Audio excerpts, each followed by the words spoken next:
This is Pod Populi. Podcast for the people.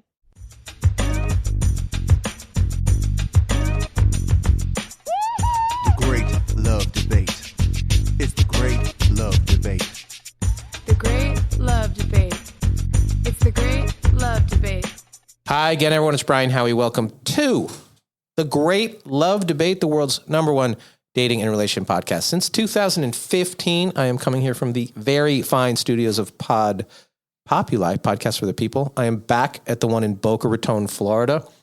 It's a lovely time of year, but as I record this, it's also Scorpio season, as they say. I had a birthday, and the amount of "oh, you're a Scorpio" dwarfed the amount of happy birthdays. People really are bothered by it. I know we did a podcast on it I made that a couple of years ago. myself. Yeah, she did. But people are like, ugh, there really is audible Scorpio discrimination.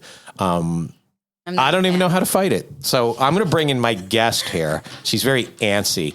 A couple of years ago, we had somebody named Mark Wahlberg on this podcast. Not that Mark Wahlberg, the other one, Mark L. Wahlberg. He was the host of a show called Temptation Island. And he was a really interesting guest. You can look through the archives of it. He was great.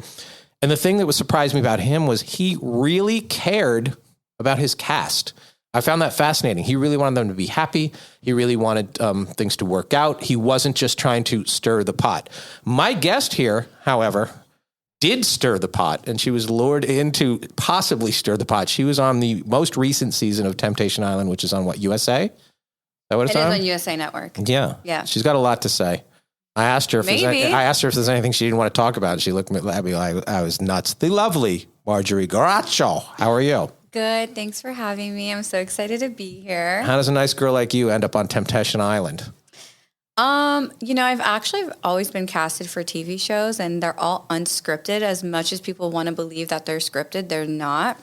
So I was on MTV when I was, it was 2014. I was not 14. It was 2014 for a totally different, almost like a dating show, but it was about me being like a virgin. Embarrassing. Like a virgin or literally a virgin? I was still a virgin in high school, yeah. So ever since Good that, for you. Yeah, thanks. So ever since that, I just connected with one of the girls that reached out to me, and I stayed in touch with her. She actually did Big Brother. She's like my casting agent, I would say, because she would always reach out to me and be like, "Hey, do you want to do The Bachelor? Hey, do you want to do this? Do you want to do that?" So I've been casted for years, and I've been flown out to LA twice to do other shows that I didn't know the name of it at the time, because sometimes they just don't release the names. Right. So it's been on my path which is a challenge. You're like, would you like to do? And they're kind of nebulous about what it is. It's like a network dating show. It's usually always a dating show, and I was always in an on and off relationship with the same person. So anytime she would approach me like, "Hey, are you single? Do you want to go on a dating show?" I'm like, "Hell yeah, let me find my soulmate," on a dating show, because this guy sucks or whatever. Our longtime producer of this podcast, the 2-time Emmy Award-winning Keiko, she is the reality television producer. And she even casts shows a lot where she says, "I'm trying to cast these people. I can't say the name of it, and I can't say the network." Yeah. And you're trying to get people to buy in and say, yeah, I want to do this. Temptation Island, though, it was on years and years ago. It took a hiatus. It's come back. Were you familiar with the show? I was, and actually I knew a kid the year before that went on that show. Oh. So he was up, we were just friendly, and he was kind of approaching me, and he's like, "Hey, I'm going to go to Hawaii to film a TV show." I was like, "Okay, best of luck." And then 1 year later, I got casted for that show, and I was like, "Oh my God, you're not going to believe it. I was just casted for this show, and I'm going to go." And this is so wild because he's from the same area as me. So the premise of that show is they have some couples who may or may not be in healthy relationships, Right. and they bring in some people to tempt them. Yeah. So you were a temptress? Is that the term? I was. They call it temptee. A temptee? Yeah. So. Okay, so you were a temptee, and do you know what, do they tell you, just go at it? Are you basically testing the stability of the relationship, or you're like, I'm going to see if I can steal that guy? What is the mojo there? I'm pretty sure that's what they probably expect to happen. And everybody's there's so many different personalities. So obviously during the casting process, they probably look at that and pick the best girls with who's willing to go out there and get it. But I was just if I like the person, I will do my part because I have been single for a really long time and I do want my soulmate. But like once I got in there, I just felt like I had no connection with the boys. That wasn't my MO. But if you do have connection, they're in a relationship? Yeah. Have you ever broken up somebody's relationship before? Have you ever stolen a guy before? Probably.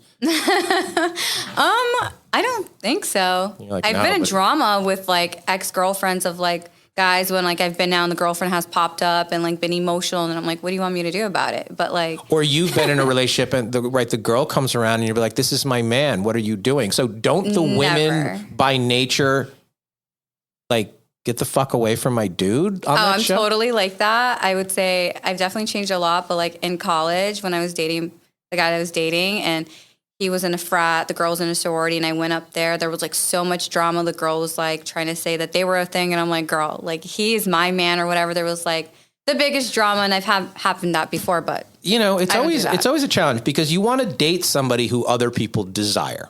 You do. That is the goal. You want somebody who is desirable to other people. You don't want somebody who'd be like, nobody wants that person. Well, I don't think of it that way. Well, you got to be like, oh, everybody wants my man, but he's with me.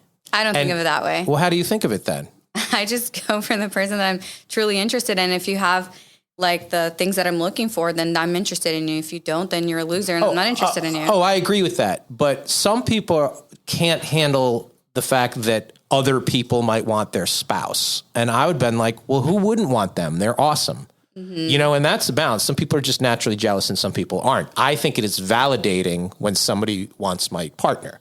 I think it's like, of course they do. So like a healthy jealousy is what you're saying? Yeah. I think it's like just validating. She's leaving with me. Yeah. She's my girl. I'm leaving with her. So good. I get that. But the purpose of that show, these people going on, I don't question the people who are the temptees. I more question the people that are like, we're going to go on the show and see if some hottie can break us up. I would never bring my spouse on that show. I wouldn't either. I went there as a single and I've even thought about it so many times, like, should I go on this? There was a point where I was just going to back out because I'm like, how's this going to make me look? But, I mean, I went and, yeah. Where do you film this show? We were in Hawaii. So literally an island? Yeah, we were literally on an island. Do you know, had you been to Hawaii before? No. Okay. Well, South Florida, go to Hawaii. The beaches are nice. Yeah. Did they tell you ahead of time that you're going to go to Hawaii? Yeah, we already knew. So even when I was being casted for the show, I already knew what the show was right away and where it was going to be filmed. Do they tell you how long you're going to be gone? They said it could be potentially up to a month. So I pretty much packed like 3 bags for like a month. So they tell you how much clothes to bring? It's a whole process. You have to take a photo of you wearing every single outfit you're going to bring for them to approve it and send it like in an email. And then they tell you what they want you to like bring. Like you can't wear stuff with logos on it and stuff like that. But they also want to know that you're going to look good because you have to be properly tempting. Right. I assume so. And I guess aesthetics, they want to make sure not everybody's like repeating the same colors and whatnot. Like even when they came to our room for our photo shoot, they like made me try on so many different clothes for our photo shoot to make sure the girls weren't all like. Now Are you matching. assigned a couple that you're supposed to break up, or is it just a big pile? No, it's just a big pile. You just like see who you're interested in and you just like go and mingle. And actually, for the first time in Temptation history, we got to mingle with the couples where like we met them and like everybody stayed in the same house and we got to talk to like the girlfriends, the boyfriends, and it was just like not what everybody was expecting. And how much alcohol is there? We're limited to like 2 or 3 drinks. Oh, so they're not trying to get you wasted. No. Mm-mm. Okay. I'm here with Marjorie. She's talking about Temptation Island, but I'm going to get into why I brought her here that I really want to talk about. Not all this. Ask me anything. I'm open. I will. But I got to take a quick break because we have to pay for trips to Hawaii and other things around here. We will be back right after this. And we are back. So here's why I brought you in. It is a challenge in the business world. It is a challenge in the dating world to balance. You want to stand out and you want to be noticed. On the other hand, you don't want the attention of people who either have no value to creep you out, whatever. How do you balance your public life, your social media life, your reality TV life with attention? And then doesn't that part of that freak you out and been like, I don't want anybody to notice. I want to be left alone. I don't want these guys to bother me. I don't want these fans. Because suddenly when you go on a reality show, it's not like you grow up being an actor, an actress, or singer, you're trying to views. Suddenly, you have a lot of haters. Yeah. You have a lot of jealous women. You have a lot of creepy dudes. How do you balance that with still, I want to be out there and be public and keep that balance? How do you do that? Honestly, I don't know myself. Like sometimes I have deactivated my Instagram before. I won't do it now because I have so many things that I want to like work on, and like I aspire to be so much more.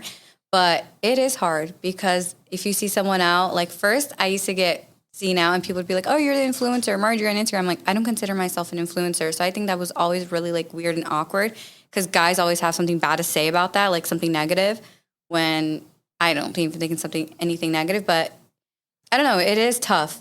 I don't really know. We're all trying to influence. If you're a realtor with a sign on a bus bench, or you're a personal injury attorney with a billboard on 95, you're trying to stand out, be the voice, the person, the influencer in your industry. Mm-hmm. In your personal life, you're also trying to sort of cast a big net, capture the notice of people, and then sort of shuffle through it and be like, these are the ones I want. These are the discard pile. Yeah, totally. That's a challenge. Yeah, it's really tough. And you don't want to make anyone feel like they're like, you're like better than them. No. You know, but I've come a long way with like just like relationship and friendships. That like if you aren't adding, like filling my cup, then I don't want you around me. And it's not because of like you're not at the same wavelength I am as far as like status. Like I've been on TV and you haven't. It's just I need to like, I don't know, stay to myself sometimes. So when you were in high school, were you in high school around here? Yes, I grew up here in Florida. Boca Raton, Florida. Deerfield Beach. Deerfield Beach, Raton, right down the street. Yeah.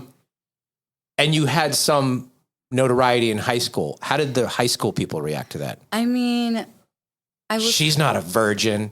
Well, honestly, it was like really, I was always like well known and popular. I don't know why. Like in middle school and in high school, and a lot of the girls, like especially the cheerleaders, they did not like me for whatever reason. But like I was that girl that always like put herself together, always did my makeup for school, and you could never say one negative thing about me other than like hate me for whatever, for my physical, because I was a virgin. I didn't sleep around with anybody. I didn't get with anybody, but I was hated for no reason. Yeah, no, I get that too. So does it bother you more either online or in real life? Comments from women or comments from men?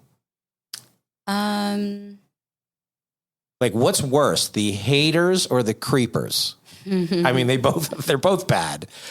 I think men to talk like shit about girls is just so weird. Like you're a man, like stay in your lane.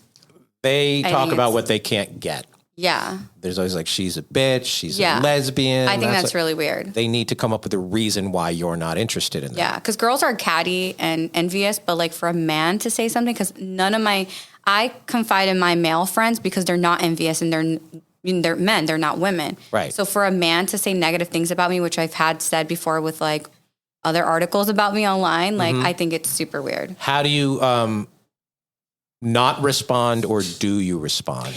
I don't respond. Ever did you? No, I've learned with my attorneys to not respond. but you must have at some point. You'll be like, it's really hard to keep your mouth shut. Oh, dude, it's so hard because I'm so straightforward and I'm like very confrontational. So like I like to check people and put them in their place. But you know, sometimes silence is like the best way to go.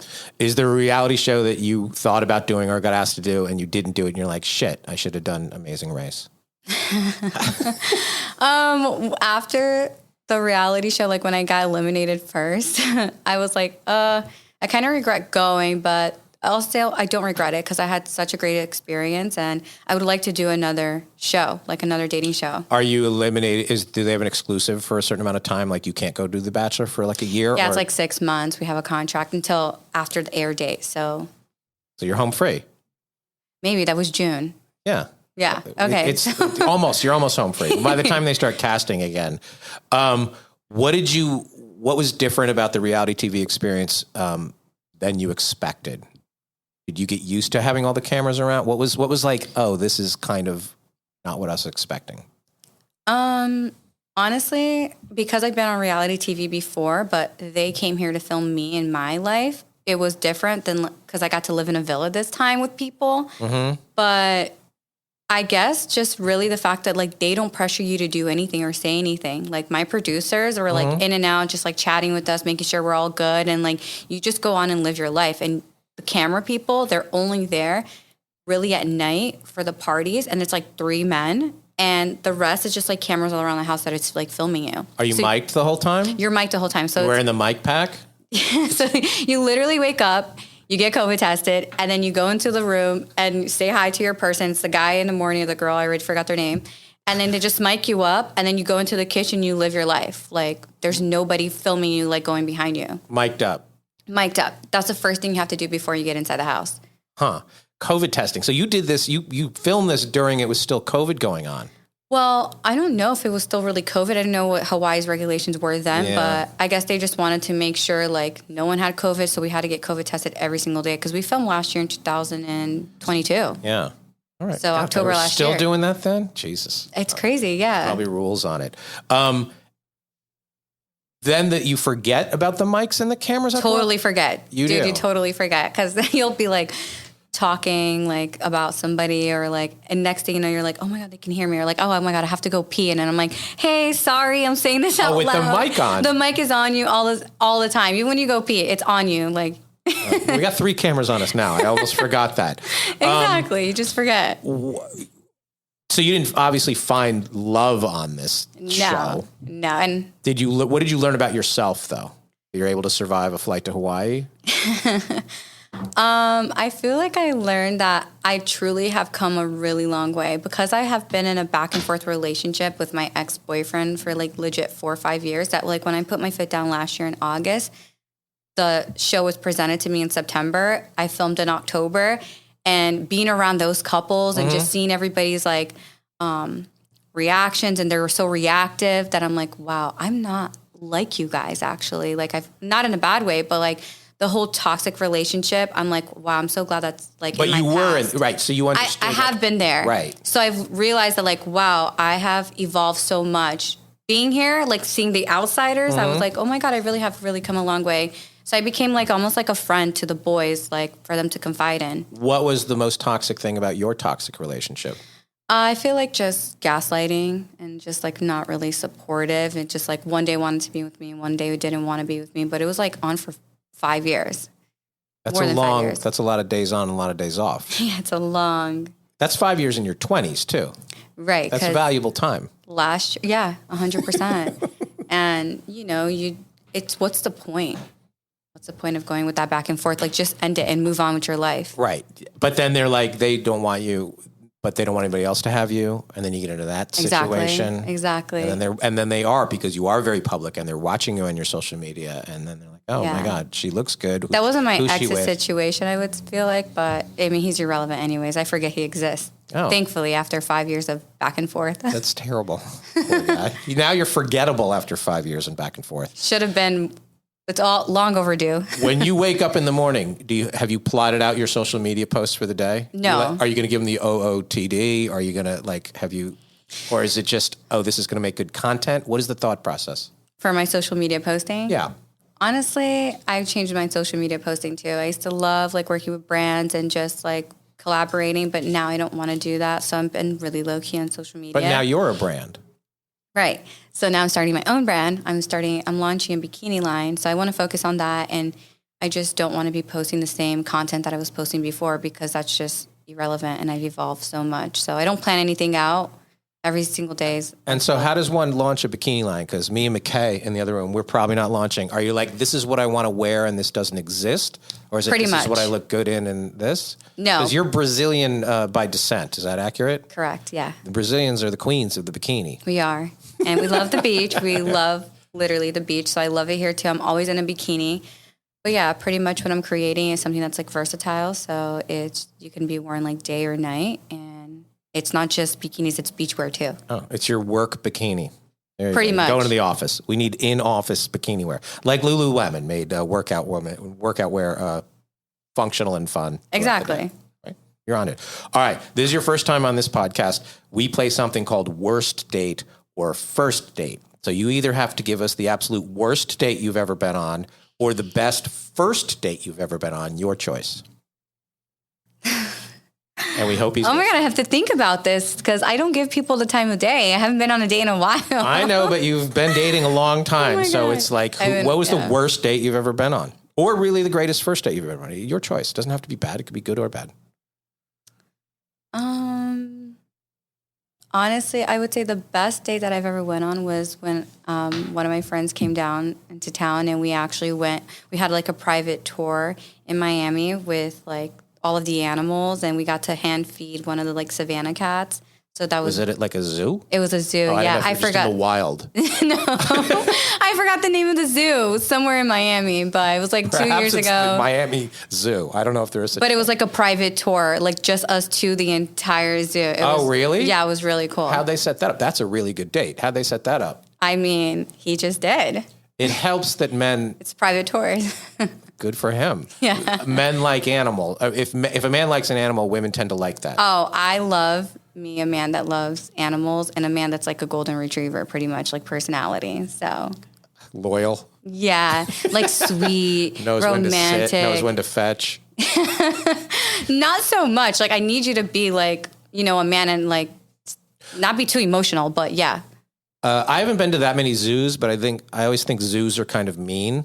No, totally. But a lot of the people who work at the zoos say they don't know anything else, and they are treated, most zoos, so well. For sure. I asked all the questions because I'm a huge animal lover. So when I was there, I was asking them like all the questions, like, do you guys take care of them? Do you guys like feed them daily? Do you guys do this? And they really do. They do take care of the animals, of course. Because I went to the aquarium in Atlanta, which is like the biggest aquarium in the world, and they have this giant tank, and there's a shark in there. And I go, how come the shark isn't just eating all the fish? Yeah. Because you figure that's all sharks really want to do is eat.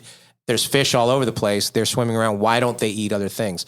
And they said that, first of all, they keep them well fed, so they don't want to eat off cycle. And That's they good. basically said sharks are incredibly lazy, and they don't want to chase anything. So they only want like wounded things and dead things and all that kind of stuff. I was like, oh, fun fact. yeah, that makes sense. But I was curious. All right, this was fun. Plug. And first of all, what happened to that guy on the second date? Was his second date after the zoo? Yeah, we or spent he like top that. no, we actually spent like the whole weekend together. But this was like 2 years ago. We're just like really good friends now. He doesn't want to hear that. That's so sad. Like getting friend zoned. Yeah, he got friend. So he took you to the zoo. I feel like spent I'm the weekend, and I'm now like a he's pro friend at zone. that. At friend zoning? Yeah, like part of me, I can't commit. Like I want to, and then I'm afraid to because of like, I just feel like I have so much other things I need to focus on. But then I do want to like Thanks for the have kids zoo. next I got to week- focus next on year. me, and then you're not going to but- be the father of my babies. Like, what is that conversation? No, like- how do you friend zone them? Do you have a No, like technique? I was totally into it. Like while we spent time together, and then like months went on, and we just didn't talk, and we didn't talk for a year, and now I'm like not interested in that way. But I can take Friend you to zone. the zoo. Let's go back to the zoo. No. Yeah, but things change. Oh, I'm well. interested in other people now. Because now you want to have babies. Yeah. Okay, that's a different point too. You date. You can't waste 5 years when that's your focus. Yeah. I mean, yeah. I still always say that I wanted to have kids when I was like really young, and I did. Like TMI, but I did get pregnant when I was 23 with my ex. So I feel like that affected me for like 2 years, and I'm past that now. But like all of my friends have kids, all of them are engaged, and all of them, just have their life. Well, with you their could wait person. 5 years till they're all getting divorced and they all hate their kids. Right, and then you'll I feel get good, it. But then It's you're like, not- ooh, dodged a bullet. It's not perfect, and I don't stress about it anymore. I used to stress about it, but I also am not just going to entertain you if you're just going to waste my time if we're not on the same wavelength. Can you be asked out by somebody in Target? Like, can somebody just go up to you and be like, hey, I saw you in the Band-Aids section. You want to go out? Or do they have to do a whole process? I mean, I don't know. Cute guy I in the feel like you're healthcare really section. sweet. I'm like, it's not you, it's me. I'm focused on myself right now. Right, but if you're focused on yourself, then 5 years go by. I know, no, but And it's not easy to date a girl who's focused on herself. and same thing with men. Men always use that line. I feel like not necessarily with me, I'm focused but on my career. They do all that. well, because you just don't want anyone to take away from like what you're doing, what you want to like achieve in life, Because I feel like when I was in my relationship, it was like that. He was never supportive. He was always just kind of making like rude comments. So if you're going to have someone that's not a support system, then Yeah. what's the point? Totally agree. So- You should be able to do both. You should be able to build your empires with the support of each other. Right. You should be able to do that. If you're going to entertain anybody, whether Right. you're like friends with benefits, like having sex with them, I think it needs to be someone that it's at least up to your standards where like you could potentially have a future with. Because if you guys aren't on the same wavelength, you're a big YouTuber and she's not doing anything. Like, how do you guys even relate? And you don't want anybody to hold you back. No. Somebody's going to hold you back. They're not. You need somebody to boost you up and encourage you. 100%. We have to be in the same. That's hard to find career. because people are going to be like, well, if she gets, I've known a lot of girls who've dated guys in bands, and they always admit to me they're secretly rooting for them to fail because they know if they become big stars, they're probably gone. You can't have that in a relationship. That is like terrible. I know, but it's true. They're like, if they get that record deal, they're going to go on tour and they're going to leave me. You know? Yeah, that's crazy. But so they admit it. They're like, yeah, I kind of want him to be just enough to pay the bills, but not enough to be a star. Crazy. Just so many people are like envious and it's wild. They are. You can't be envious of your spouse. You really can't. And if she's somebody or he's somebody who gets the spotlight or wants the spotlight or it's part of who they are, you have to shine that spotlight. Like that's part of the deal. Right. I dated one guy that was super supportive about that. Like never questioned me. And he was younger than what my ex. And I was just like, wow, it's so wild how some people are just so different. Like some people are really secure. Like it all comes down to like insecurity. It's tough to get guys in their 20s, 30s, I guess any age to settle down. Any age. To get off the ride. It's hard. Up until 40s. And it's just. Yeah. Stupid bastards. All right. Tell everybody where they can find you, stalk you, and send you hateful messages if need. Marjorie Guaracho, Marjorie, and on Instagram. You spelled the Marjorie and you didn't spell the Guaracho. That's the hard part. Really? Because as soon as you type in Marjorie, it's the only Marjorie that pops up. That's true. There you go. It's just Marjorie, I suppose. She'll come up. Google Marjorie Temptation Island. I'm sure you'll follow it. Thank you. This was fun. As far as us, like, share, follow. Please review this podcast. Your reviews mean a lot in the podcasting ecosystem. The 10th anniversary live Great Love Debate show is coming up. It's actually here in Boca Raton, Florida. Tickets are on sale. It's at the Boca Black Box Center for the Arts. It is going to be one of our biggest shows ever. Like I said, I don't do a lot of live shows anymore, but if I do them, they're going to be good, and this one's going to be good. Tickets are on sale at bocablackbox.com or greatlovedebate.com. Shoot us an email, greatlovedebate@gmail.com. If you have questions, comments, thoughts, or you want to ask out Marjorie, we'll pass it along. And remember, at the Great Love Debate, we never stop making love. See you next time.